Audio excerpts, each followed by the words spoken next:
The ADP mobile app allows employees and managers to access payroll, HR, and timekeeping functionalities conveniently from their mobile devices. Here's how to effectively use the ADP mobile app.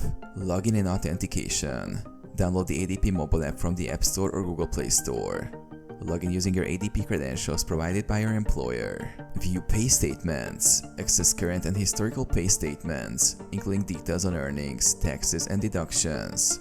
Employees can review their pay stubs and year-to-date earnings. Manage time and attendance. Clock in and out using the app's time tracking feature.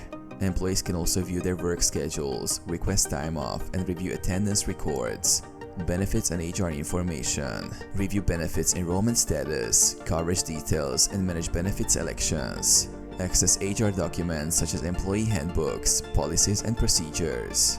Communicate and collaborate. Stay connected with colleagues and managers through the app's messaging feature.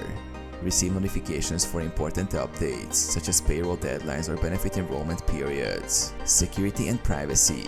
ADP mobile app ensures data security with multi-factor authentication and encryption.